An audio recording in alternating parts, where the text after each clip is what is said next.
Cuando llegué a casa esa noche, después de largos días en otra ciudad, todavía estaba conmocionada por la muerte de mi padre, quien había partido tras una breve enfermedad. Pero nada podría haberme preparado para lo que me esperaba. Apenas crucé la puerta, oí golpes que venían del sótano, débiles, casi ahogados. Cuando bajé a ver qué era, encontré a mi esposo, Ricardo, casi sin vida, deshidratado, tembloroso y encadenado. Descubrí que había estado allí, preso durante 2 semanas. Pero lo peor estaba por venir. Cuando pregunté quién había hecho aquello, él susurró: «Adriana, nuestra hija». Entonces me congelé, pero yo le daría lo que se merece. Pero antes de continuar, revisa si ya estás suscrito al canal y escribe en los comentarios: ¿desde dónde estás viendo este video? Nos encanta saber hasta dónde están llegando nuestras historias. Después de 15 días fuera de casa, todo lo que quería era volver a la normalidad. El entierro de mi padre en Guadalajara había sido devastador. Un derrame cerebral fulminante se lo llevó sin darnos tiempo para despedidas. Como hija única, tuve que encargarme de todo: funeral, burocracia, su casa, las cuentas. Cada día lejos de Ricardo me dejaba más ansiosa. Mi esposo sufre de esclerosis múltiple desde hace 5 años. La enfermedad aún está en una etapa inicial, pero tiene días buenos y días malos. Necesita medicación regular y, ocasionalmente, ayuda para tareas básicas cuando los temblores empeoran. Adriana, nuestra hija de 34 años, se ofreció a quedarse con él mientras yo estaba fuera. «No te preocupes, mamá», me dijo cuando llamé desde el aeropuerto. «Papá está bien. Estamos viendo esos documentales aburridos de historia que tanto le gustan». Le creí, claro. ¿Por qué no lo haría? Durante la primera semana, hablábamos a diario. Ricardo parecía cansado en las videollamadas, pero lo atribuí al estrés de mi ausencia y a la progresión natural de su enfermedad. En la segunda semana, sin embargo, las llamadas empezaron a fallar. Mensajes cortos de Adriana: «Papá está descansando ahora. Tomó una pastilla para dormir. Mejor no molestar. Hoy fue un día difícil». Cuando intentaba hablar directamente con Ricardo, ella decía que estaba durmiendo o en la regadera. Al principio no sospeché. Estaba demasiado ocupada lidiando con el inventario de mi padre, firmando papeles, vendiendo lo que necesitaba ser vendido. El vuelo de regreso a la Ciudad de México aterrizó a las 7 de la noche. Tomé un taxi directo a casa en Polanco, exhausta pero aliviada de por fin poder abrazar a Ricardo. 15 días se sintieron como una eternidad. La casa estaba completamente oscura cuando llegué. Me pareció extraño. Eran solo las 8:30 de la noche y Ricardo normalmente dejaba las luces de la sala prendidas hasta tarde.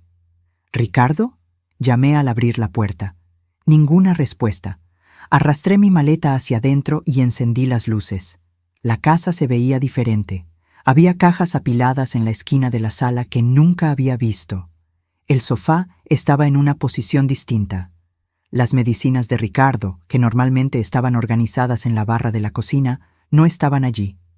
Fue entonces cuando lo oí. Un sonido sordo, como alguien golpeando algo de madera. Venía de abajo, del sótano. Mi corazón se congeló. «¿Ricardo? ¿Estás ahí abajo?». Más golpes, más frenéticos ahora, y un sonido que parecía un gemido. Corrí hacia la puerta del sótano. Estaba cerrada con llave, no solo cerrada, sino con un candado grande y resistente que jamás había visto. «Ricardo, ¿estás ahí?», grité, el pánico subiendo por mi garganta. Los golpes se hicieron más fuertes. Una voz débil gritó mi nombre. No lo pensé 2 veces. Corrí al garaje, tomé un mazo que Ricardo usaba para pequeñas reparaciones y volví. 3 golpes violentos y el candado se rompió. Abrí la puerta y el olor me golpeó como un puñetazo. Orina, sudor y algo indefinible, podrido. Encendí la luz del sótano y casi me desmayo con lo que vi. Ricardo estaba sentado en el suelo frío, apoyado en la pared opuesta. Su rostro estaba pálido, los labios agrietados y sangrando. la barba sin afeitar de 2 semanas. Estaba sucio, temblando, vestido solo con una camiseta y un pantalón de pijama rasgados y manchados. Carmen, su voz era solo un susurro ronco. Bajé las escaleras corriendo, tropezando con mis propios pies. Cuando lo alcancé, me di cuenta de lo flaco que estaba. Sus ojos estaban hundidos, febriles. ¿Quién te hizo esto? Cerró los ojos, lágrimas escurriendo por sus mejillas hundidas. Adriana, susurró, nuestra hija. Mi mente se rehusaba a procesar aquella información. Imposible. Debe haber un error. Ella nunca... Pero su estado no mentía. Había una cubeta en la esquina que usaba como baño, una cobija delgada en el suelo, una botella de agua vacía, y en la pared marcas de arañazos desesperados. Voy a llamar a una ambulancia, dije, mis manos temblando al tomar el celular. Vas a estar bien, mi amor. Ya estoy aquí. Mientras hablaba con el operador del 911, explicando la situación en palabras inconexas, no podía quitarme una pregunta que martillaba en mi cabeza. ¿Por qué? ¿Por qué nuestra hija le haría algo tan horrible a su propio padre? Los paramédicos llegaron en 15 minutos. Confirmaron lo que yo ya sospechaba. Ricardo estaba severamente deshidratado y desnutrido. Su temperatura corporal estaba demasiado baja. Necesitaba hospitalización inmediata. Señora, me llamó uno de los paramédicos mientras subían a Ricardo a la camilla. ¿Cuánto tiempo llevaba su esposo en esta situación? Yo no sé con certeza. Estuve fuera por 2 semanas. Mi padre falleció y... ¿2 semanas? El paramédico intercambió una mirada con su colega. Es un milagro que siga vivo. En la ambulancia, sostuve la mano de Ricardo, susurrándole promesas de que todo estaría bien, que yo lo cuidaría, que nunca más lo dejaría.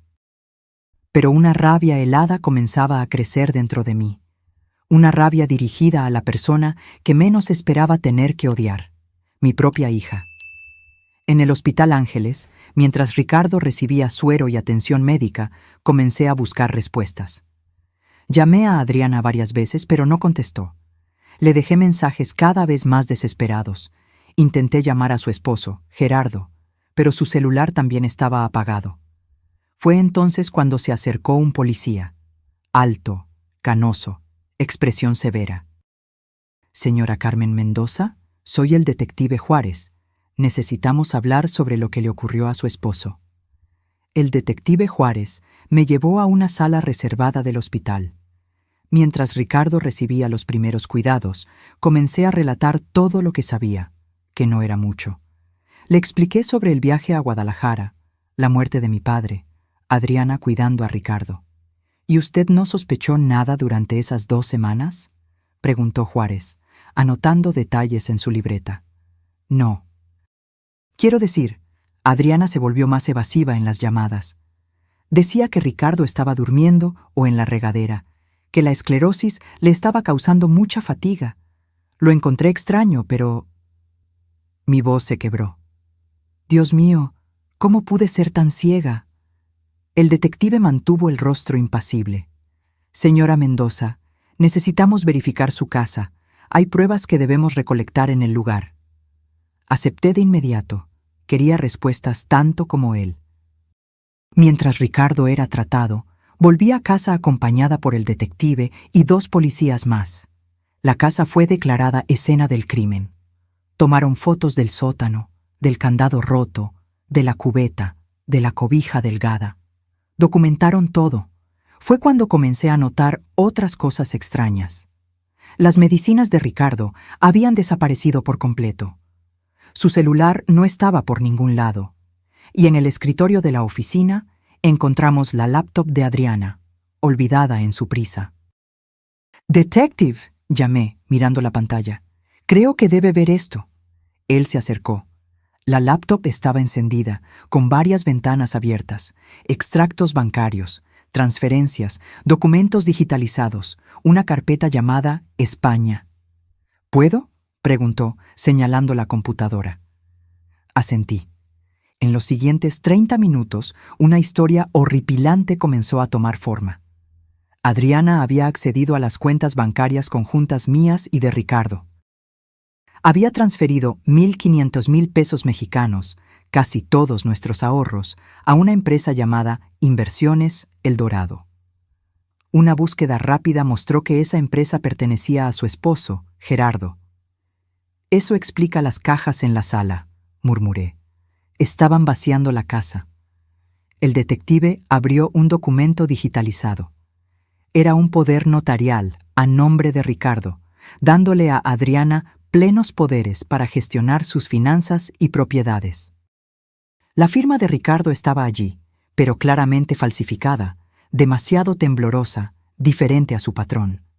En la carpeta España había correos electrónicos intercambiados con una inmobiliaria en Madrid, confirmando el alquiler de un apartamento por 6 meses, comenzando la próxima semana. También había reservas de boletos de avión a nombre de Adriana y Gerardo, solo de ida. «Iban a huir», dijo el detective, con la voz fría. Probablemente pretendían vaciar las cuentas, tomar todo lo de valor en la casa y desaparecer. «¿Y Ricardo?», pregunté, mi voz casi desvaneciéndose. El detective me miró con ojos que ya habían visto demasiado en esta vida.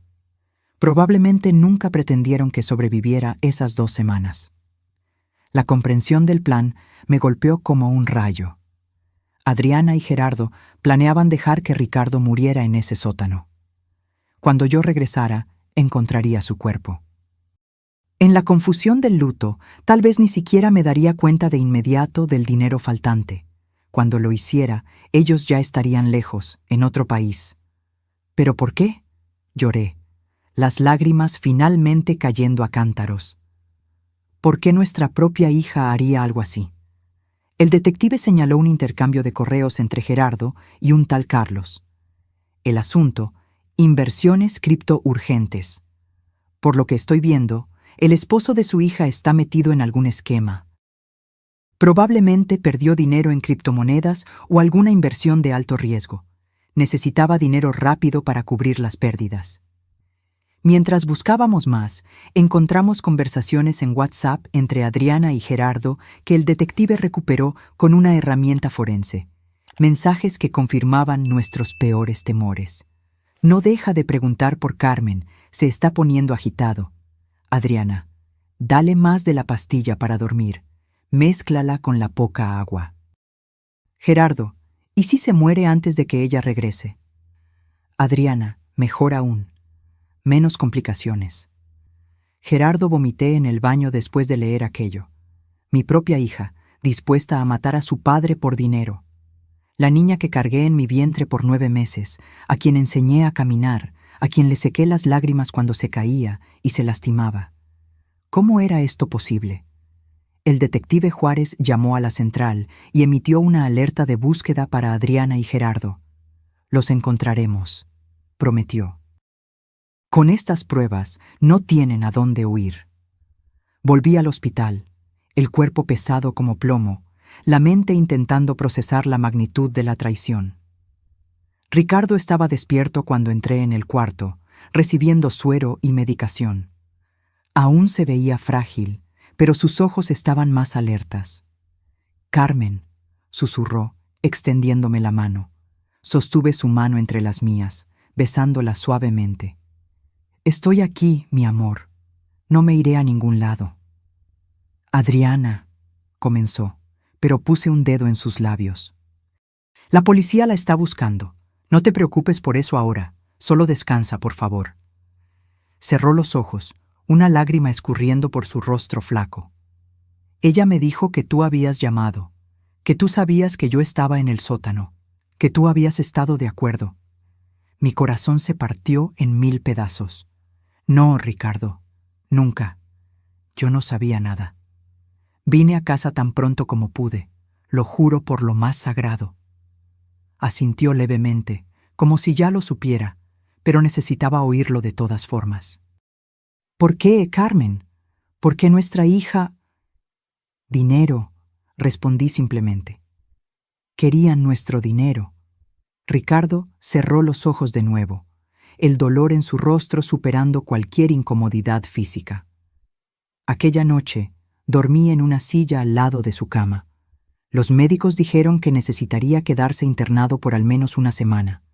Desnutrición, deshidratación, hipotermia leve, infección urinaria comenzando. La lista de problemas parecía interminable. Me despertó mi celular vibrando. Era el detective Juárez. Señora Mendoza, encontramos a su hija y a su esposo. Adriana y Gerardo fueron encontrados en un hotel cercano al Aeropuerto Internacional de la Ciudad de México. Se estaban preparando para tomar el vuelo a Madrid a la mañana siguiente. La policía encontró con ellos pasaportes, 15,000 pesos mexicanos en efectivo y joyas. Mis joyas que habían desaparecido de la casa. El detective Juárez me preguntó si quería confrontarlos en la comandancia. Una parte de mí quería gritar que no, que jamás quería volver a ver el rostro de mi hija.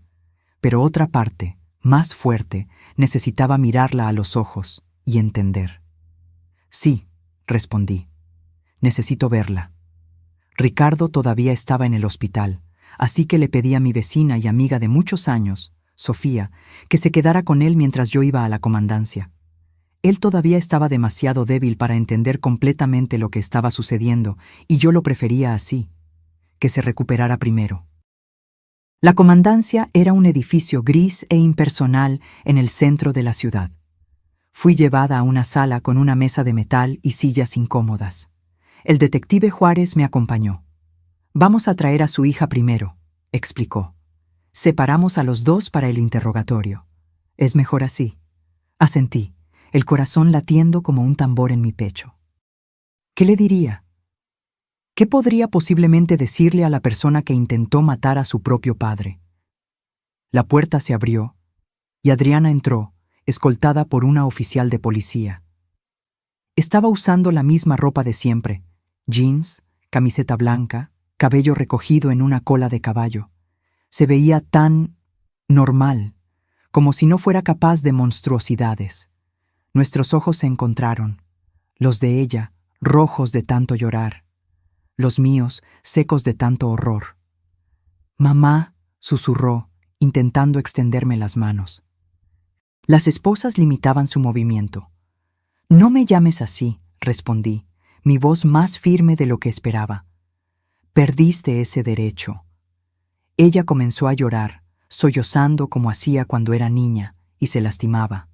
Pero esta vez no sentí ningún impulso de consolarla. «¿Por qué?», pregunté simplemente. «Explícame cómo pudiste hacerle esto a tu padre».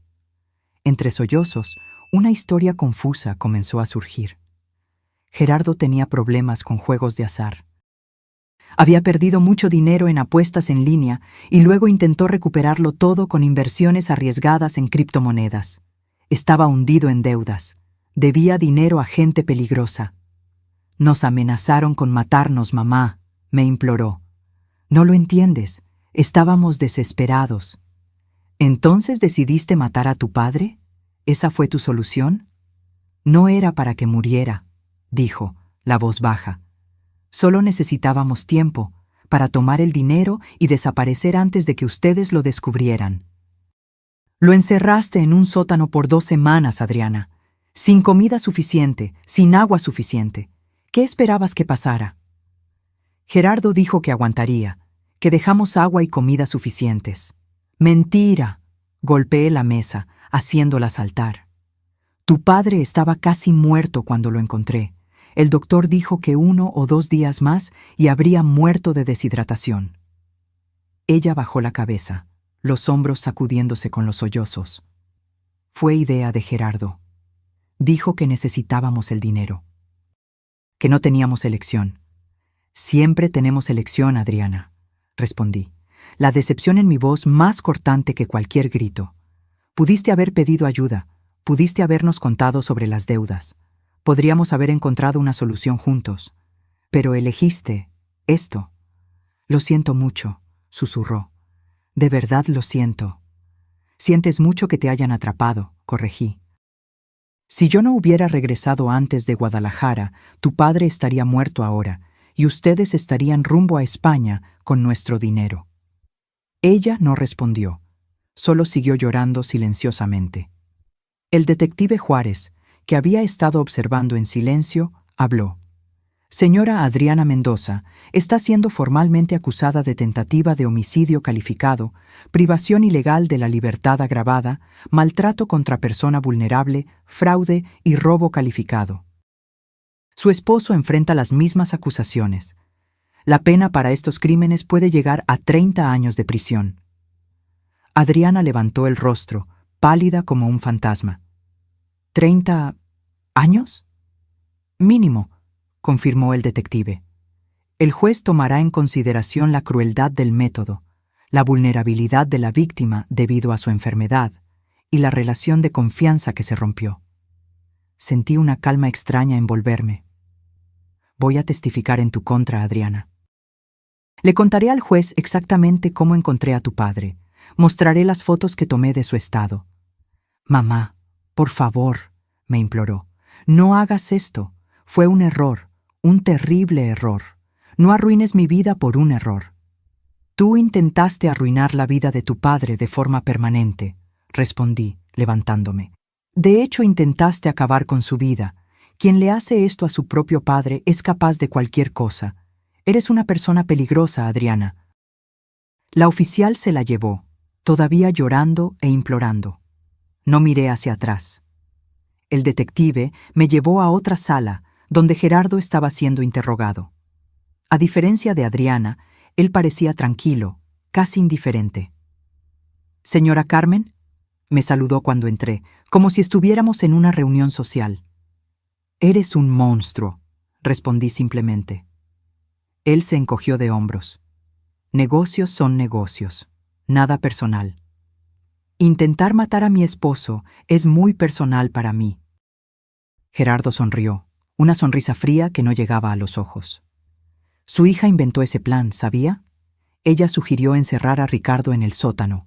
Dijo que con la esclerosis múltiple, él no tendría fuerza para escapar.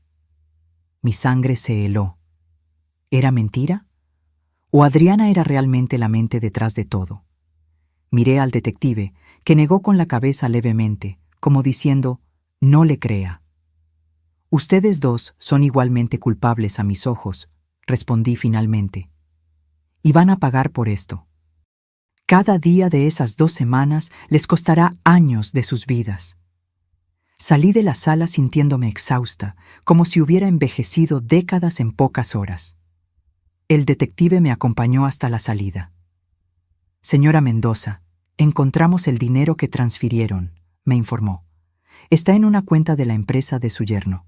Logramos congelar la cuenta a tiempo.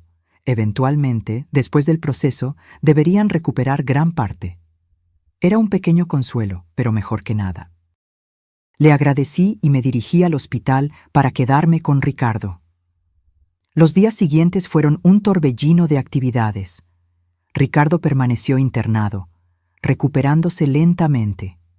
Los médicos estaban preocupados por el impacto del confinamiento y la desnutrición en su esclerosis múltiple. El estrés extremo podría acelerar la progresión de la enfermedad. Mientras tanto, el proceso criminal contra Adriana y Gerardo seguía su curso. Permanecieron en prisión preventiva, considerados peligrosos y con riesgo de fuga. Un abogado se puso en contacto conmigo, ofreciendo sus servicios para representar a Ricardo como víctima en el proceso. Acepté de inmediato. Quería que pagaran por lo que hicieron. La audiencia de control de detención ocurrió 3 días después del arresto. Estuve presente, sentada al fondo de la sala, observando. Adriana parecía haber envejecido años. Sus ojos estaban hundidos, el cabello despeinado. Gerardo, al contrario, mantenía la postura arrogante, como si nada de aquello fuera realmente importante. El juez negó la fianza para ambos. Las pruebas eran demasiado contundentes, el crimen demasiado atroz. Permanecerían presos hasta el juicio. Mientras salía del tribunal, una reportera me abordó con un micrófono. «Señora Mendoza, ¿cómo se siente sabiendo que su propia hija intentó matar a su esposo?» Me detuve, mirando a la cámara por un momento. «¿Cómo cree que me siento?» «Traicionada». destrozada, como si todo el amor y el cuidado que dediqué a mi hija durante 34 años no significaran nada para ella. Pero ¿sabe qué es peor?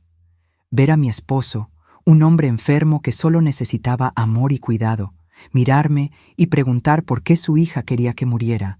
No tengo respuesta para eso. La reportera intentó hacer más preguntas, pero me alejé. No quería más exposición. Cuando volví al hospital, encontré a Ricardo despierto mirando por la ventana. Se veía mejor físicamente. La hidratación intravenosa y la alimentación balanceada ya hacían efecto. Pero sus ojos estaban vacíos, sin la luz que siempre los caracterizó, incluso después del diagnóstico de la esclerosis. «Hola», dije suavemente, sentándome al lado de su cama. «Hola», respondió, volteándose hacia mí. «¿Adriana? Va a seguir presa, ella y Gerardo. El juez negó la fianza». Asintió levemente, como si ya lo esperara. «¿Cuánto tiempo?» «Aún no sabemos».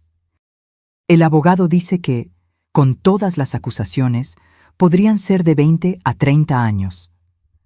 Ricardo cerró los ojos, una lágrima solitaria escurriendo por su rostro. Nuestra hija, en la cárcel por décadas. ¿Cómo llegamos a este punto, Carmen? Sostuve su mano, apretándola suavemente. No sé, mi amor. Realmente no lo sé. Casi muero ahí abajo, susurró después de un largo silencio. Sabía que iba a morir.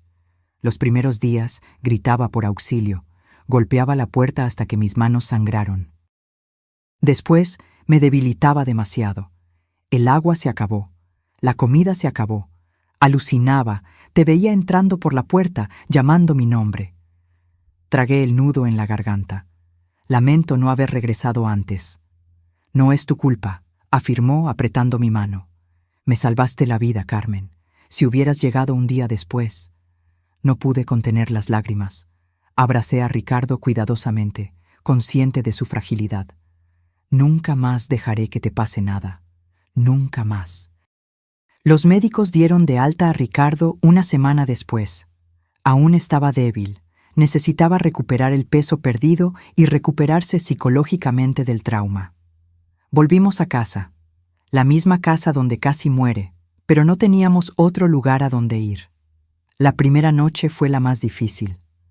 Ricardo se rehusó a entrar al cuarto que compartíamos con Adriana.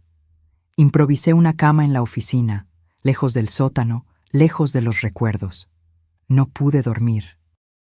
La casa parecía embrujada por los fantasmas de lo que había ocurrido.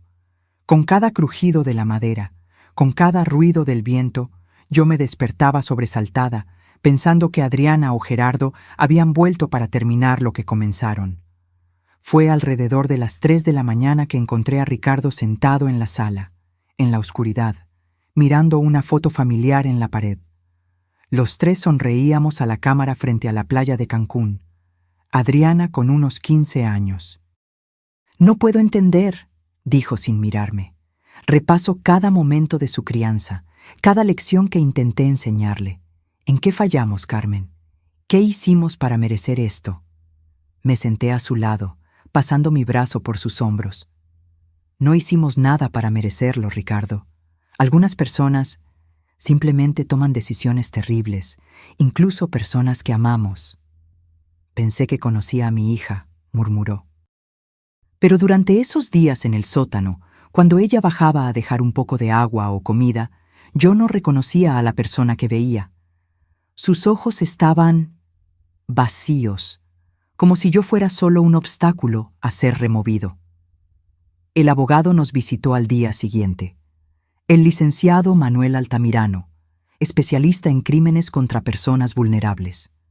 Vino a tomar nuestro testimonio detallado y a explicar el proceso. «Señor Ricardo, señora Carmen», comenzó sentado en nuestra sala, «quiero ser franco con ustedes. Este caso es extremadamente grave. Las pruebas contra Adriana y Gerardo son irrefutables. Además de las acusaciones iniciales, la policía descubrió que planeaban esto desde hace meses». «¿Meses?», repetí incrédula. «Sí. Encontraron búsquedas en la computadora de Adriana sobre cuánto tiempo sobrevive una persona con esclerosis múltiple sin agua y cómo falsificar firmas convincentes. Esto demuestra premeditación de larga data. Ricardo se estremeció a mi lado.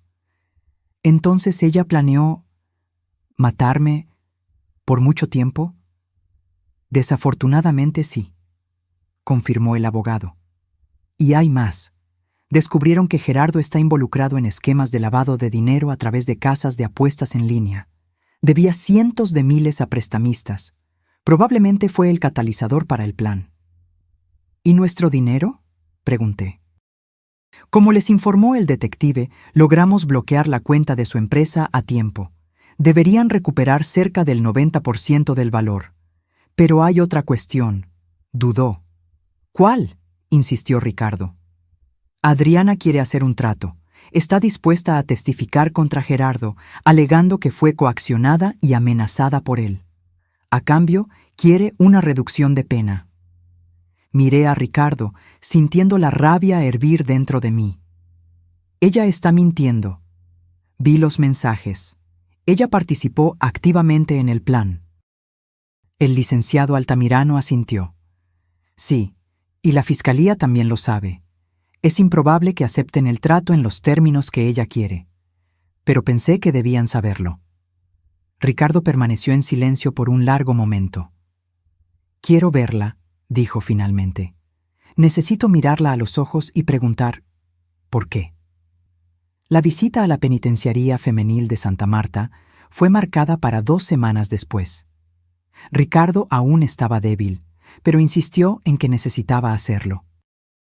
Necesitaba el cierre que solo una confrontación directa con Adriana podría brindarle. Nos levantamos temprano esa mañana. Ricardo apenas había comido el desayuno, con el estómago revuelto de ansiedad. Yo tampoco estaba mucho mejor. Como madre, jamás imaginé que visitaría a mi hija en una prisión. Como esposa, jamás pensé que estaría acompañando a mi esposo a confrontar a nuestra hija sobre un intento de asesinato. La penitenciaría estaba en las afueras de la ciudad, un complejo gris rodeado de muros altos y alambre de púas. Pasamos por el proceso de revisión e identificación, cada etapa acercándonos al momento que tanto temíamos como anhelábamos. ¿Estás seguro de que quieres hacer esto?, le pregunté a Ricardo mientras esperábamos en la sala de visitas. Asintió, sus manos temblando levemente. No sé si por los síntomas de la esclerosis o por el nerviosismo. Necesito entender, Carmen. Necesito mirarla a los ojos. La puerta al otro lado de la sala se abrió y Adriana entró, escoltada por una agente penitenciaria. Usaba un uniforme naranja descolorido que parecía demasiado grande para su cuerpo. Había adelgazado. Su rostro, antes lleno de vida, ahora estaba pálido, con ojeras profundas. Sus ojos encontraron los nuestros y se detuvo por un instante, como si hubiera recibido un shock. Luego, la agente la condujo hasta la mesa donde estábamos sentados y se retiró a una esquina de la sala, dándonos un mínimo de privacidad. «Papá», susurró, la voz embargada. «Mamá». Ricardo la encaró y vi su expresión endurecerse. Toda la compasión que normalmente cargaba en sus ojos se había disipado. «¿Por qué?», preguntó simplemente. Directo, sin preámbulos. Adriana bajó la cabeza, lágrimas ya escurriendo por su rostro.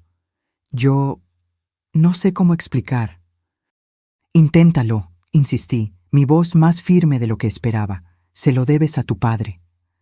Ella levantó los ojos, pasando el dorso de la mano por el rostro para secar las lágrimas. «Todo fue culpa de Gerardo. Él me manipuló, me presionó». «No», Ricardo la interrumpió. «No quiero oír esa historia. Vi los mensajes, Adriana. No fuiste manipulada, participaste activamente». Ella se mordió el labio, más lágrimas cayendo. «Ustedes no entienden. Él me amenazaba. Decía que si no ayudaba, haría algo peor». «¿Peor que intentar matar a tu propio padre?», pregunté, incrédula. «¿Que encerrarlo en un sótano por 2 semanas, sabiendo que estaba enfermo, sabiendo que necesitaba medicación regular?» «Las deudas», comenzó, pero la detuve con un gesto brusco. «Las deudas se pagan trabajando honestamente. no intentando matar a tus padres para robar sus ahorros, repliqué. Y no me vengas con esa historia de amenazas. Pudiste habernos contado, pudiste haber buscado a la policía. Había 1000 opciones antes de esto. Ricardo se inclinó sobre la mesa, mirando directamente a sus ojos. Quiero que me digas la verdad, Adriana. Una vez en la vida, sé honesta. ¿Por qué? El silencio se extendió entre nosotros, pesado como plomo. Finalmente, Adriana soltó un suspiro tembloroso. El dinero, admitió, la voz casi inaudible. Necesitábamos el dinero. Gerardo debía mucho a gente peligrosa. Apuestas, deudas de juego, inversiones fracasadas. Nos amenazaron con matarlo. Matarnos a los dos. ¿Y tu solución fue intentar matarme? La voz de Ricardo estaba tranquila, lo que la hacía aún más aterradora. No era para que murieras, insistió, mirándonos a ambos. Juro que no. Era solo para que estuvieras, fuera del camino por un tiempo, hasta que consiguiéramos el dinero y saliéramos del país. Adriana, dije pausadamente, controlando la rabia que hervía dentro de mí. Tu padre estuvo encerrado en ese sótano por casi 2 semanas. Sin comida suficiente, sin agua suficiente, sin sus medicinas para la esclerosis. Los médicos dijeron que 1 o 2 días más y habría muerto de deshidratación o hipotermia. Yo dejé agua y comida, protestó. Al principio yo bajaba todos los días. ¿Y después? Preguntó Ricardo. Ella bajó la mirada. Gerardo dijo que era demasiado arriesgado bajar todos los días, que alguien podría ver, desconfiar. Entonces, pasé a ir solo de vez en cuando.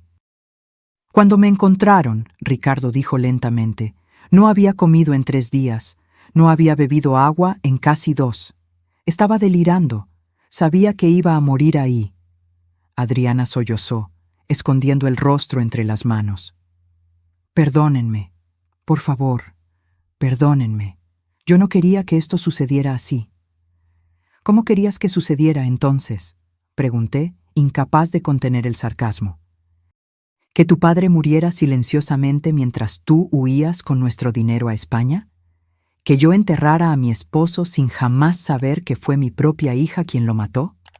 No, gritó, levantando su rostro rojo y mojado de lágrimas. No era para que muriera, era solo para quedarnos con el dinero e irnos. Ricardo golpeó la mesa con la mano, haciéndola saltar.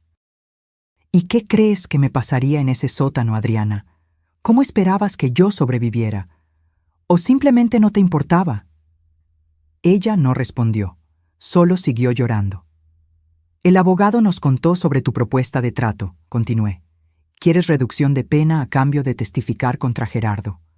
Ella asintió, secándose el rostro con la manga del uniforme.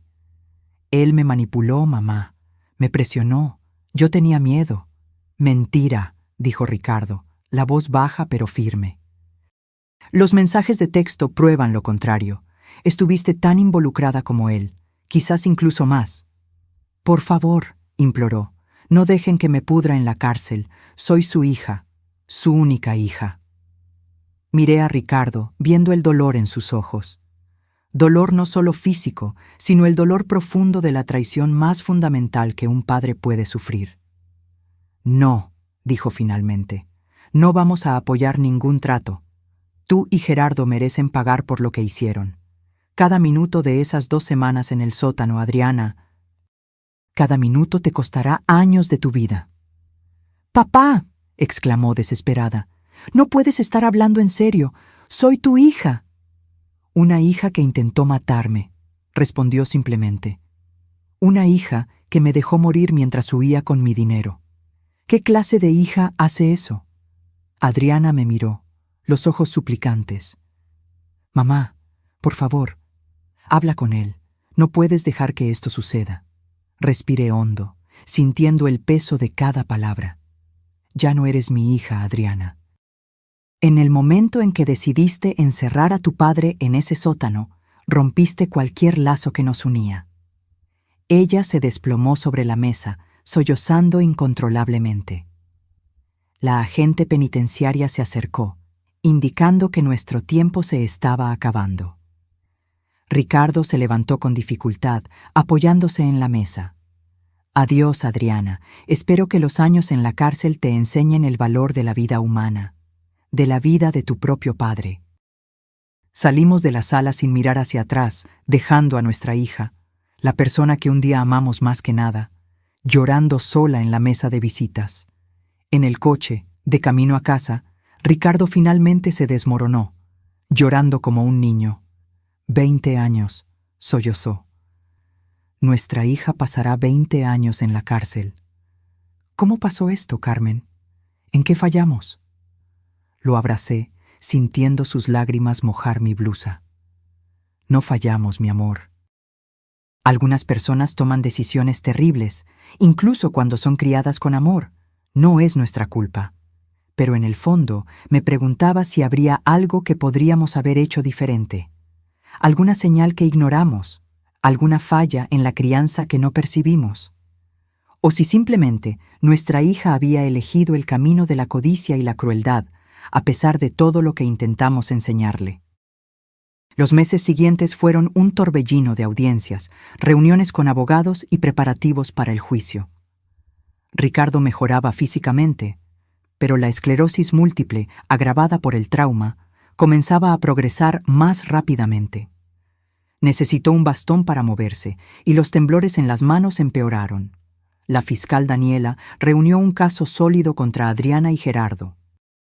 Las pruebas eran abrumadoras: los mensajes de texto, los documentos falsificados, las transferencias bancarias, las búsquedas en la computadora de Adriana, el estado del sótano, los testimonios médicos sobre la condición de Ricardo cuando fue rescatado. El juicio fue marcado para marzo del año siguiente, casi 6 meses después del crimen. Durante ese periodo, recibimos llamadas constantes de Adriana desde la prisión. Al principio, contestábamos, oyendo sus sollozos y súplicas de perdón. Con el tiempo, dejamos de contestar. La herida era demasiado profunda, la traición demasiado completa. Gerardo, por otro lado, nunca intentó contactarnos. Supimos a través del abogado que él había hecho su propia propuesta de trato a la fiscalía. Testificaría contra Adriana a cambio de reducción de pena, alegando que ella era la mente detrás del plan. Se están volviendo el uno contra el otro, comentó el licenciado Altamirano durante una de nuestras reuniones. Es común en casos como este. Cada uno intentando salvar su propio pellejo. ¿Y la fiscalía?, pregunté. ¿Aceptará alguno de los tratos? Improbable. Las pruebas muestran que ambos participaron activamente en la planificación y ejecución. La fiscal Daniela está determinada a conseguir la pena máxima para los dos. El día del juicio finalmente llegó. El tribunal estaba lleno. El caso había generado interés nacional. La historia de la hija que intentó matar a su padre enfermo para robar su herencia capturó la imaginación mórbida del público. Nos sentamos en la primera fila, detrás de la mesa de la fiscalía. Ricardo estaba pálido, las manos temblando más de lo normal. Tomó un calmante antes de salir de casa, pero aún así, la ansiedad era palpable. Adriana y Gerardo fueron traídos por separado. Ya no estaban juntos. El abogado nos informó que Gerardo había solicitado el divorcio mientras estaban presos. Cada uno con su abogado se sentaron en lados opuestos de la sala, evitando mirarse el uno al otro. La jueza Jimena Sandoval, una mujer de mediana edad con expresión severa, abrió la sesión. La fiscal Daniela hizo su declaración inicial, detallando el crimen en términos claros e impactantes. Señora jueza, este caso representa una de las formas más atroces de traición familiar. Los acusados no solo planearon robar los ahorros de toda una vida del matrimonio Mendoza, sino que deliberadamente encerraron al señor Ricardo, quien sufre de esclerosis múltiple, en un sótano oscuro e insalubre por casi 2 semanas, con la intención de que no sobreviviera hasta el regreso de su esposa. Mientras ella hablaba, vi a Adriana llorando silenciosamente. Gerardo permanecía impasible, casi aburrido. Las pruebas demostrarán, sin sombra de duda, que este plan fue meticulosamente elaborado por los dos acusados, con clara premeditación, explotando la vulnerabilidad de la víctima debido a su enfermedad y aprovechándose de la ausencia de la señora Carmen, quien estaba cuidando a su padre fallecido en otra ciudad. Los abogados de la defensa hicieron sus propias declaraciones. El de Adriana intentó pintarla como víctima de manipulación y abuso psicológico por parte de Gerardo. El de Gerardo argumentó que él no tenía conocimiento de la gravedad de la situación de Ricardo en el sótano, creyendo que Adriana estaría cuidándolo adecuadamente. Los testigos comenzaron a ser escuchados. El primero fue el detective Juárez, que detalló la investigación y las pruebas encontradas. Después, los paramédicos que atendieron a Ricardo, describiendo su estado de salud cuando lo encontraron. La víctima presentaba signos severos de deshidratación, desnutrición, hipotermia leve y el inicio de una infección urinaria, testificó uno de los paramédicos. En nuestra evaluación, sin intervención médica inmediata, el paciente no sobreviviría más de 24 a 48 horas. El doctor Rubén del hospital que atendió a Ricardo también testificó, confirmando el diagnóstico y añadiendo que el trauma físico y psicológico había acelerado significativamente la progresión de la esclerosis múltiple. El estrés extremo y prolongado, combinado con la desnutrición y deshidratación, causó daños neurológicos adicionales, explicó el doctor Rubén.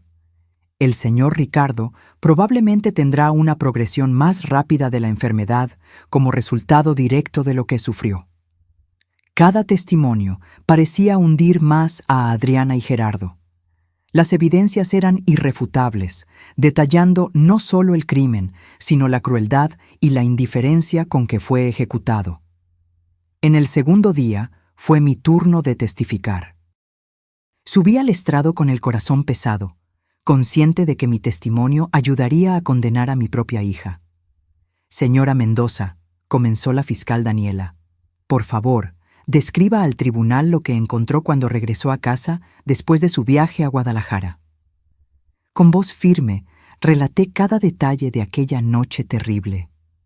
Cómo la casa estaba oscura, cómo oí los sonidos débiles que venían del sótano, cómo encontré el candado en la puerta, cómo rompí la cerradura y encontré a Ricardo, casi muerto, en el suelo frío. Estaba irreconocible, dije, las lágrimas finalmente venciendo mi determinación de permanecer fuerte. Flaco, sucio, deshidratado.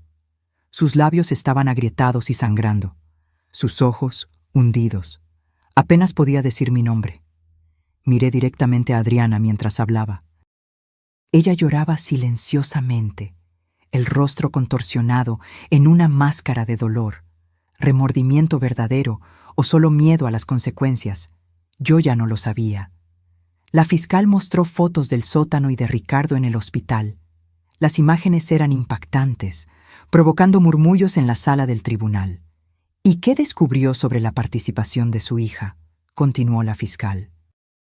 Encontramos su laptop en casa, con todas las pruebas, las transferencias bancarias, los documentos falsificados, los mensajes con Gerardo planeando el crimen, los boletos de solo ida para España, las búsquedas sobre cuánto tiempo sobreviviría una persona con esclerosis múltiple, sin agua y comida.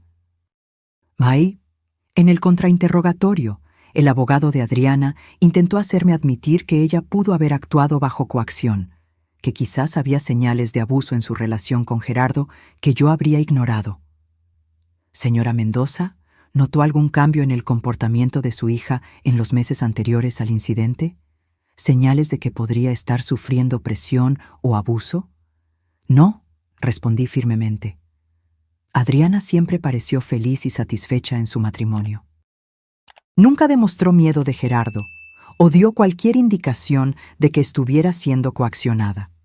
Por el contrario, en los mensajes que encontramos, ella era frecuentemente la que tomaba la iniciativa en las decisiones. El abogado de Gerardo intentó un enfoque diferente, sugiriendo que yo podría estar exagerando la gravedad de la situación debido al shock y al trauma. Señora Mendoza, ¿es posible que, en su estado emocional alterado al encontrar a su esposo, haya interpretado la situación como peor de lo que realmente era? La fiscal Daniela se levantó de inmediato. Objeción. La testigo está relatando hechos objetivos corroborados por evidencia fotográfica y testimonios médicos. Objeción aceptada, respondió la jueza Sandoval. Abogado, restrínjase a los hechos. Cuando bajé del estrado, sentí un alivio momentáneo. Había hecho mi parte para asegurar justicia para Ricardo. En el tercer día fue su turno de testificar. Debido a su condición de salud, la jueza permitió que permaneciera sentado e hiciera pausas cuando fuera necesario. Señor Ricardo, comenzó la fiscal gentilmente, ¿puede contarnos lo que sucedió el día en que su esposa partió para Guadalajara? Ricardo respiró hondo, las manos temblando sobre su regazo. Era un miércoles. Carmen recibió la noticia de que su padre había fallecido de un derrame cerebral. Estaba conmocionada, necesitaba viajar de inmediato. Adriana se ofreció a quedarse conmigo. Dijo que se encargaría de todo. ¿Y qué sucedió después de que su esposa se fue? El primer día, todo parecía normal.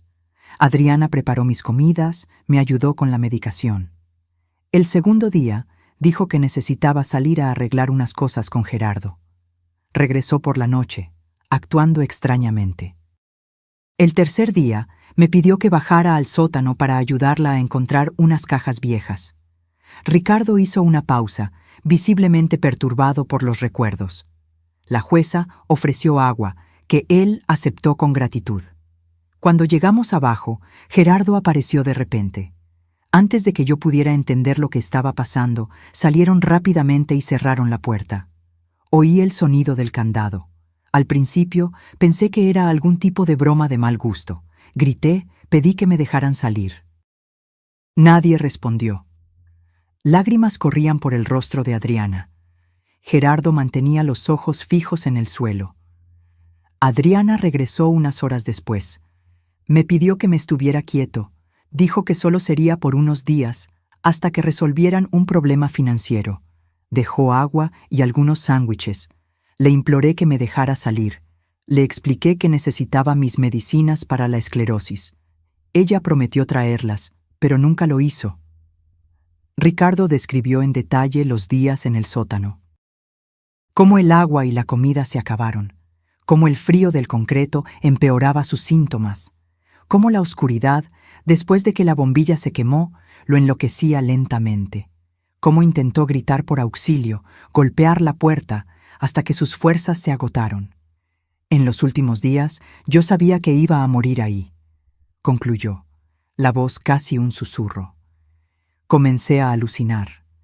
Veía a Carmen, veía a mis padres ya fallecidos. Oraba para que el final fuera rápido. Cuando la puerta finalmente se abrió y vi a Carmen, de verdad, pensé que era otra alucinación. El tribunal entero estaba en silencio, muchos espectadores e incluso algunos jurados llorando abiertamente.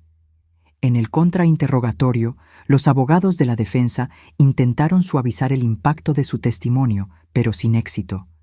La historia de Ricardo era clara, coherente y devastadora. En el cuarto día del juicio, tanto Adriana como Gerardo subieron al estrado, cada uno intentando minimizar su papel y maximizar el del otro. Adriana, llorando constantemente, alegó que había sido manipulada y amenazada por Gerardo, que temía por su vida si no cooperaba.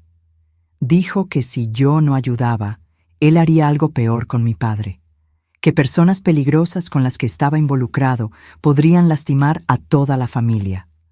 Gerardo, por su parte, mantuvo una postura fría y calculadora, pintando a Adriana como la mente detrás de todo.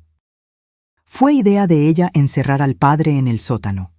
Dijo que con la esclerosis múltiple, él no tendría fuerza para escapar, que era la manera más fácil de mantenerlo fuera del camino mientras conseguíamos el dinero. Los testigos finales fueron los especialistas financieros que rastrearon el dinero.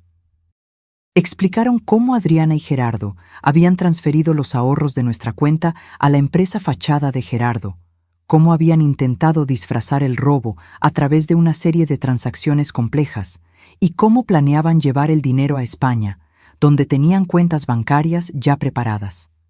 Después de 6 días de juicio, toda la evidencia presentada, todos los testigos escuchados, llegó el momento de los alegatos finales.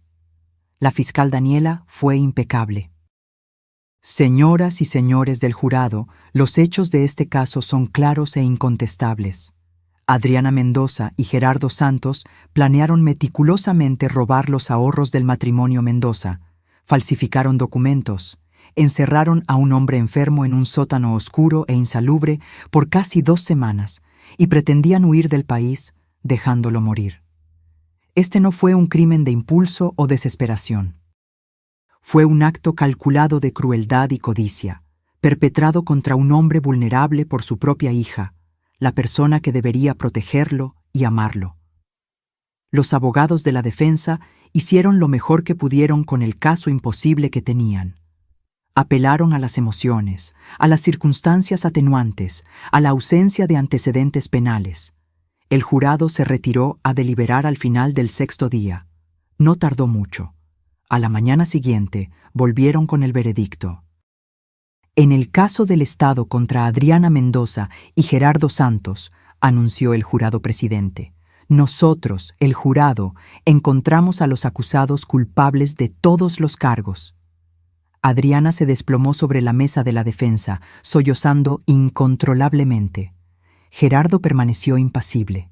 Solo un ligero temblor en la mandíbula delataba alguna emoción. La sentencia sería determinada la semana siguiente. Salimos del tribunal exhaustos, pero con un sentimiento de justicia parcialmente restaurada. Nada traería de vuelta las semanas de tormento de Ricardo, ni borraría el trauma de la traición, pero al menos los responsables enfrentarían las consecuencias. En la audiencia de sentencia, fuimos invitados a presentar declaraciones de impacto de la víctima. Ricardo, aún afectado por el desgaste del juicio, me pidió que leyera la suya. Su señoría, leí con voz firme, aunque mi corazón estaba roto. Hay algunas cosas que un padre nunca espera vivir. Enterrar a un hijo es una de ellas. Testificar contra un hijo es otra.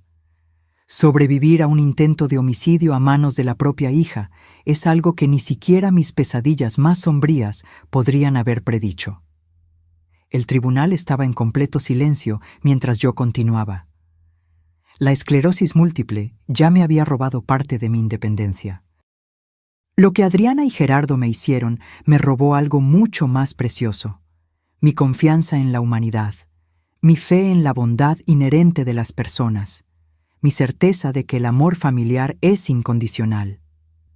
Cada día en el sótano, cada hora en la oscuridad, cada minuto sintiendo mi cuerpo fallar mientras la sed y el hambre me consumían, venía acompañado por el conocimiento de que mi propia hija me había puesto allí. Miré a Adriana mientras leía las palabras de Ricardo. Ella lloraba silenciosamente, el rostro enterrado en las manos.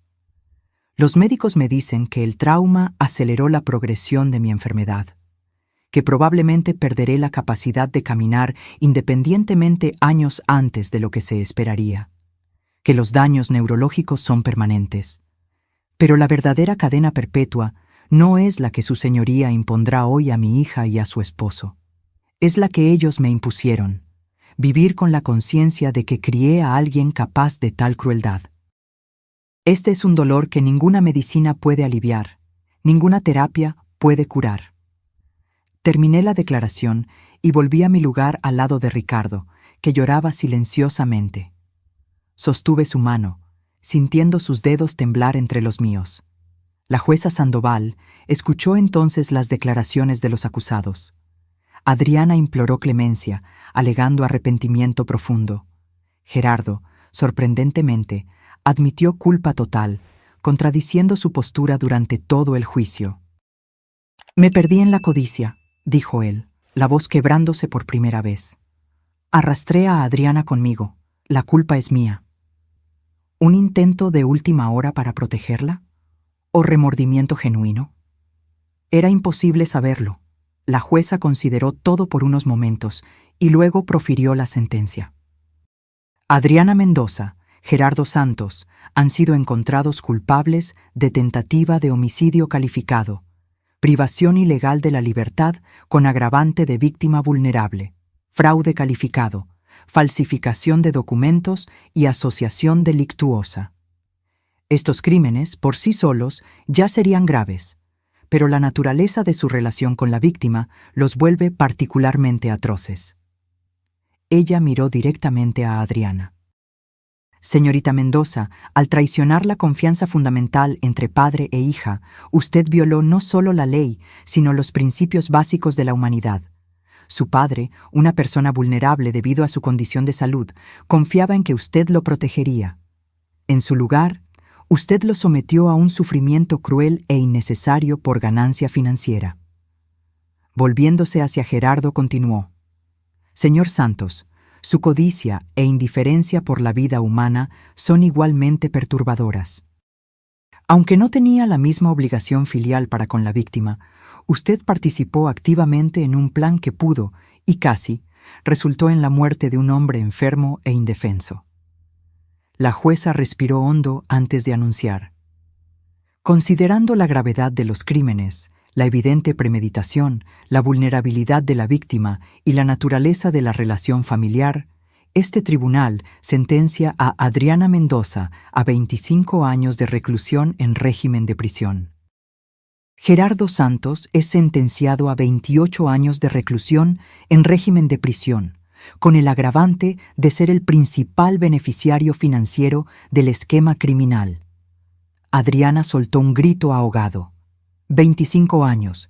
Estaría cerca de los 60 años cuando saliera de la cárcel.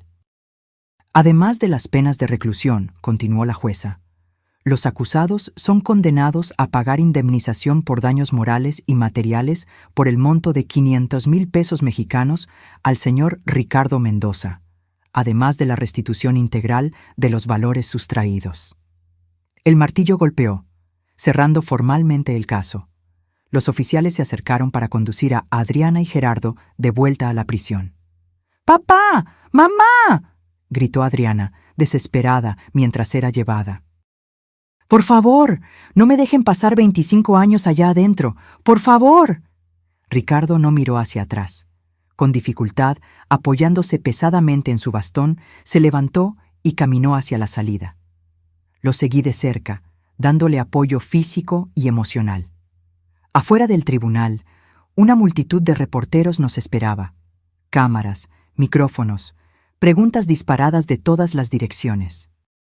Señor Mendoza, ¿cómo se siente sabiendo que su hija pasará los próximos 25 años en la cárcel? Ricardo se detuvo, mirando directamente a la cámara más cercana. ¿Cómo me siento?, repitió, la voz cansada pero firme.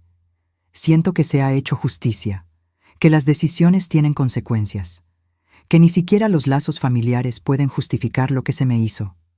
Hizo una pausa, lágrimas brillando en sus ojos. Pero también siento una tristeza profunda por saber que la persona que crié, a quien dediqué amor y cuidado durante décadas, fue capaz de tal crueldad. Esa es una herida que nunca cicatrizará completamente. Los meses siguientes al juicio trajeron una nueva normalidad a nuestras vidas.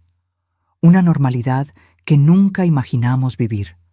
Sin Adriana, con Ricardo necesitando cuidados cada vez más intensivos, y con la sensación constante de que nuestra familia había sido irremediablemente rota.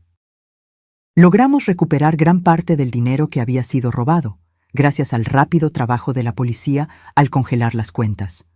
La indemnización por daños morales se pagaría poco a poco, probablemente a través de cualquier ingreso que Adriana y Gerardo tuvieran en prisión, lo que significaba que veríamos muy poco de eso. Pero el dinero era el menor de los problemas ahora. La condición de Ricardo empeoró más rápidamente de lo que los médicos habían previsto inicialmente. 6 meses después del juicio, ya necesitaba una silla de ruedas para distancias mayores. Sus temblores empeoraron, haciendo difícil incluso sostener un tenedor o cepillarse los dientes sin ayuda. Comencé a trabajar medio tiempo para poder cuidarlo, contratando también a una enfermera que venía 3 veces por semana. La casa donde vivíamos, la misma donde Ricardo había sido mantenido prisionero, se convirtió en un recordatorio constante del trauma. Cada vez que él miraba hacia la puerta del sótano, yo podía ver el miedo en sus ojos. Decidimos mudarnos. Vendimos la casa por un precio por debajo del mercado.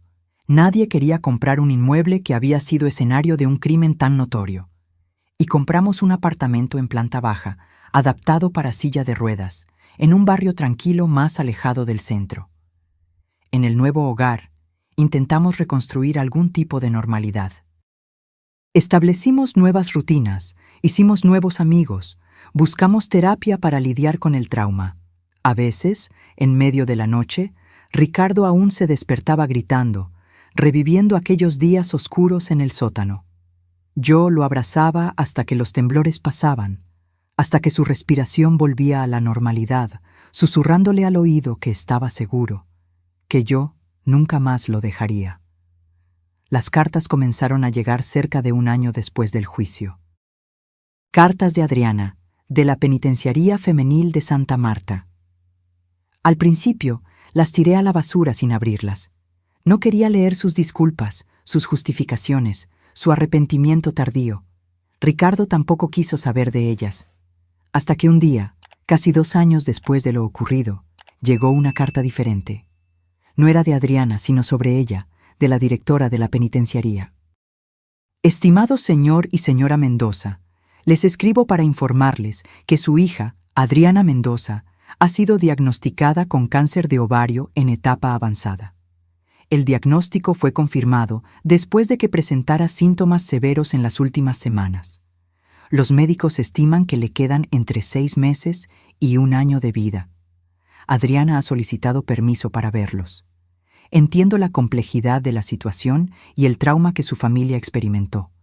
Respeto totalmente si desean mantener la distancia. No obstante, como directora de esta institución por más de 20 años, he presenciado situaciones similares y sé que, a veces, un último encuentro puede traer algún tipo de cierre para todas las partes involucradas. Si desean más información o discutir esta posibilidad, por favor, pónganse en contacto con nuestro departamento social. Atentamente, doctora Marcia Oliveira, directora de la Penitenciaría Femenil de Santa Marta. Leí la carta a Ricardo esa noche, después de la cena. Él se quedó en silencio por un largo tiempo, mirando hacia el horizonte a través de la ventana de nuestra sala. Cáncer, murmuró finalmente. Tiene 23 años de condena por delante y ahora tal vez no viva ni uno más. ¿Qué quieres hacer?, pregunté suavemente. Él giró la silla de ruedas para mirarme, sus ojos reflejando una mezcla compleja de emociones: rabia, tristeza, confusión y, sorprendentemente, algo que parecía compasión. No sé, Carmen. Una parte de mí dice que es solo justicia poética, que merece sufrir como me hizo sufrir. Otra parte, su voz falló. Otra parte recuerda a la niñita de 5 años que sostenía mi mano en el parque, que decía que yo era su superhéroe. Me arrodillé al lado de su silla, sosteniendo sus manos temblorosas. Cualquiera que sea tu decisión, estaré a tu lado. Pasamos semanas discutiendo, reflexionando. Ricardo habló largamente con su terapeuta sobre el asunto. Leí más cartas de Adriana, que ahora mencionaban su enfermedad, su miedo, su deseo de ver a sus padres una última vez. Al final, la decisión fue de Ricardo. En una mañana lluviosa de abril, casi 3 años después del crimen, condujimos hasta la penitenciaría.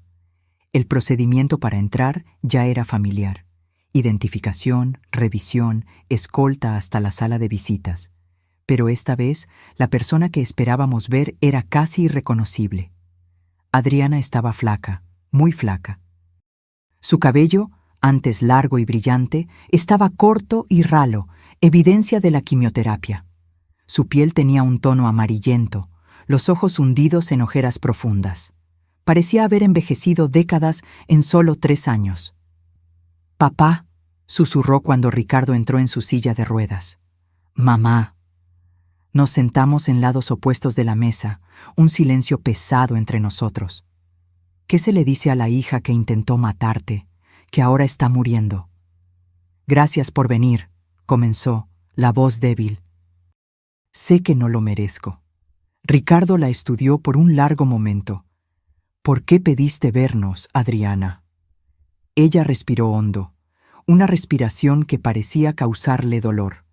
Porque estoy muriendo. Y no quiero morir cargando todo este peso sin al menos intentar explicar, sin al menos decir personalmente cuánto me arrepiento. El arrepentimiento no cambia lo que pasó, respondí, más duramente de lo que pretendía. Lo sé. Ella asintió, lágrimas silenciosas escurriendo por su rostro demacrado. Nada de lo que diga o haga puede cambiar lo que hice. No estoy pidiendo perdón. Solo comprensión, tal vez. Ricardo se inclinó ligeramente hacia adelante. Entonces explícanos, Adriana. Ayúdanos a entender cómo nuestra hija se convirtió en alguien capaz de hacer lo que hiciste. Ella se secó las lágrimas con la manga del uniforme penitenciario, ahora demasiado ancho para su cuerpo que se consumía. Comenzó con pequeñas mentiras, dijo. Gerardo perdiendo dinero en apuestas. Yo encubriéndolo, escondiéndoles la verdad a ustedes. Luego, las deudas crecieron. Él comenzó a involucrarse con gente peligrosa. Traficantes, prestamistas. Hizo una pausa, su respiración difícil. Un día lo encontré buscando países sin tratados de extradición. Me aterroricé. Él dijo que necesitábamos dinero, mucho dinero, rápido. Sugirió robar un banco, secuestrar a alguien para pedir rescate. Ideas locas, desesperadas. Miró directamente a Ricardo, sus ojos rojos fijos en los de él. Fue entonces cuando pensé en ustedes, en el dinero de los ahorros, en la casa liquidada. Era una cantidad que podría resolver los problemas de Gerardo. Comencé a imaginar cómo conseguir acceso. La idea del sótano surgió cuando supe que mamá tendría que viajar para cuidar al abuelo. Bajó la cabeza, avergonzada. Al principio era solo para que estuvieras fuera del camino por unos días, papá, para que tuviéramos tiempo de transferir el dinero y salir del país. No era para que sufrieras tanto, no era para que te quedaras sin agua, sin comida. Pero sucedió, dijo Ricardo suavemente. Me dejaste ahí, sabiendo que yo podría morir. Sí. Su voz era solo un susurro. Cuando me di cuenta de cuánto estabas sufriendo, ya era demasiado tarde. No podíamos simplemente liberarte. Nos denunciarías. Entonces, continué, cada día se hacía más fácil ignorar tus súplicas, ignorar lo que estábamos haciendo. ¿Cómo puede una hija hacerle eso a su propio padre?, pregunté, la incomprensión aún atormentándome después de tantos años. Adriana levantó los ojos, rojos de lágrimas.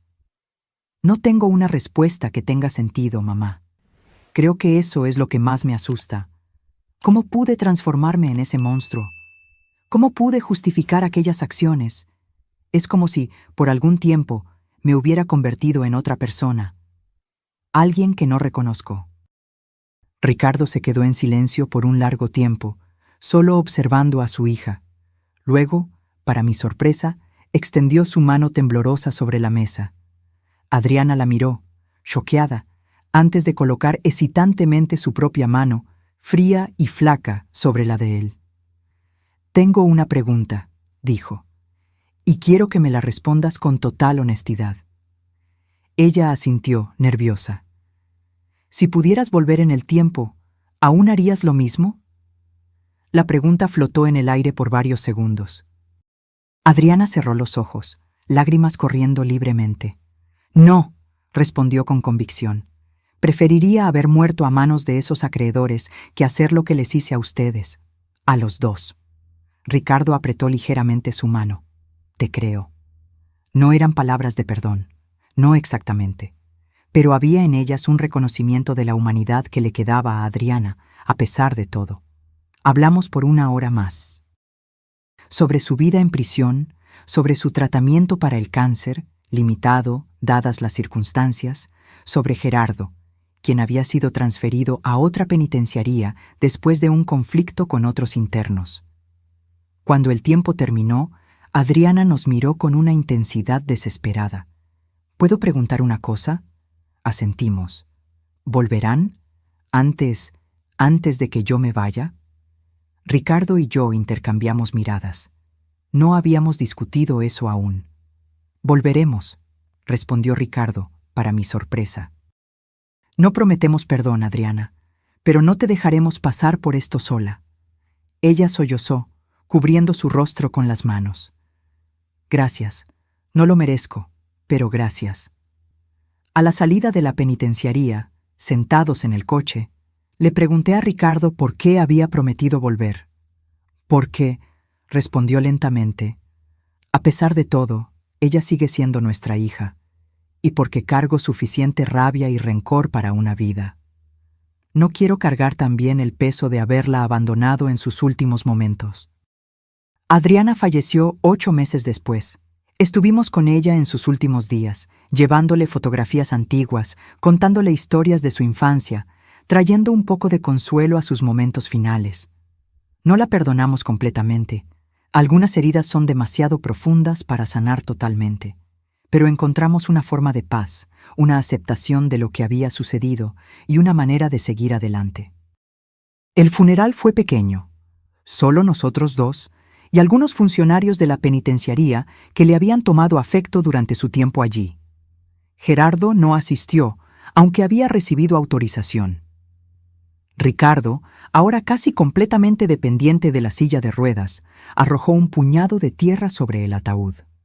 «Adiós, hija», susurró. «Que encuentres la paz que no pudiste encontrar aquí».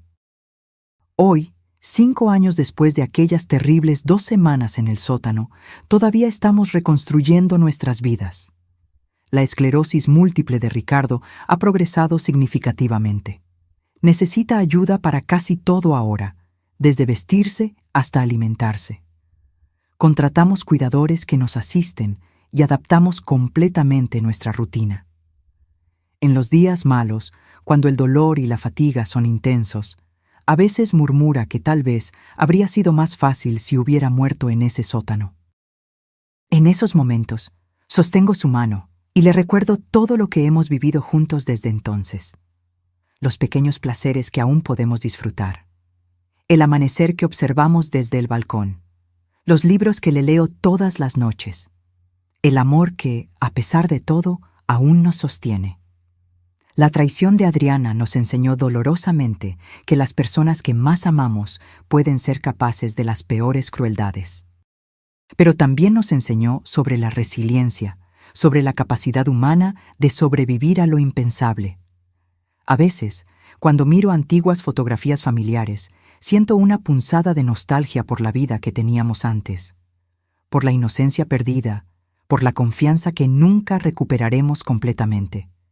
Pero luego, miro a Ricardo, a su fuerza silenciosa ante todo lo que enfrentó, y siento una nueva forma de amor crecer, más sabio, más cauteloso, quizás, pero también más profundo. Nuestra historia no termina con un final feliz de cuento de hadas. Termina con la cruda realidad de vidas para siempre alteradas por decisiones terribles. Pero también termina con la determinación de encontrar significado incluso en las peores circunstancias, de nunca permitir que la crueldad de otros defina quiénes somos, de amar, a pesar de todo, porque al final es solo eso lo que realmente importa. Hoy, cuando los amigos preguntan cómo logramos seguir adelante después de todo lo que pasamos, digo simplemente que aprendimos la diferencia entre justicia y venganza. Justicia fue ver a Adriana y Gerardo enfrentar las consecuencias de sus actos. Venganza habría sido permitir que el odio por ellos consumiera el resto de nuestras vidas. Elegimos la vida. Imperfecta, dolorosa a veces, pero nuestra. Y en esa elección encontramos nuestra propia forma de liberación. Ahora, si te gustó esta historia, haz clic en suscribirse y dime en los comentarios qué parte te dejó con la boca abierta. Y no olvides hacerte miembro para tener acceso a videos exclusivos que no subo aquí. Te espero allá.